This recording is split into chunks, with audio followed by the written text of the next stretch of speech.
Brownless for his third. Has kicked it. 2 3/4 minutes left in the second quarter. McDermott's lovely little hand pass for McGuinness, and Hodges marks.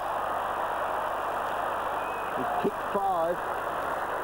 Have you got anybody else but Rodgers, Robbo?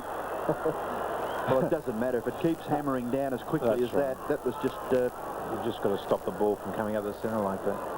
That was terrifically quick hands by McDermott. Yeah, it was enormous football. Hodges, who loves kicking goals,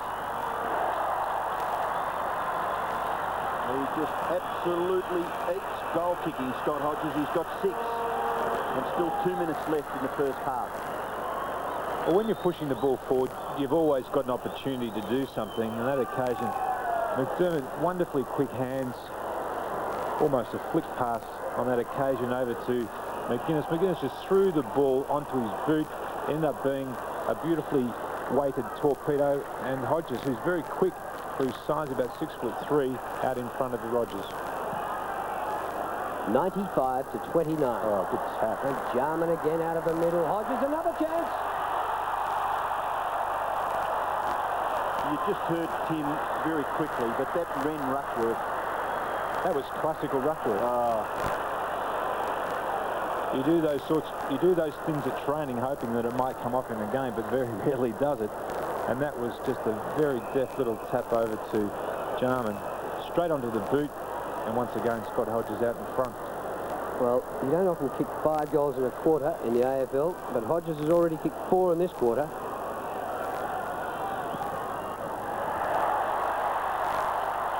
Seven for the half. And the Crows have a century up against the team which is breaking all scoring records, and they are being flogged at their own game. Yes, well, actually the team you picked to win the premiership, Drew, Geelong, and they're not playing like premiership contenders at the moment, are they? And me, I'll own up to it too.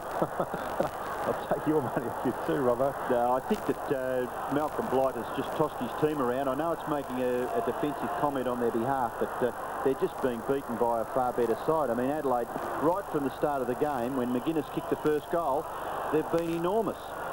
Bairstow, Simpson's kick, Smart, oh, nearly Stoneham, was it? No. Handball out now by Stoneham. Chance for Tregenza. Tregenza's kick to half forward. Liptak drops what he may have should have taken. Rowe, Jarman. Oh, he's a cheeky little customer, Andrew Jarman, isn't he? And a very good player. Hodges got it again. No, just jumped underneath it a little too early. Simpson, under pressure, goes for the boundary line. And that's what's happened for half a game. Pressure, pressure, pressure. Yes, pressure, pressure, pressure. And Rodgers has been shifted away from Hodges. McGrath now has the job. McGrath on that occasion was looking around waiting for Hodges to lead, and Hodges had already turned back and gone up into the play and really should have taken that mark. Well, he's made it easier for the commentator because Hodges and Rodgers as a twosome was a bit tough. There he goes again. He slips the ground. He might have another chance, but he's going to hurry out of bounds. And that will probably be the play for the first half. 7 seconds remaining, and the clock ticking as we're about to have this boundary throw in. And there is the siren. What a half of football by the Adelaide Crows. They came into the game in 9th position on the ladder against the top Cats. And they have scored 101 to 29 in the first hour of the game. They flogged them into the breeze in the first quarter, kicking 5 goals to 1. And in the second quarter with the breeze, they kicked 9 goals to 3.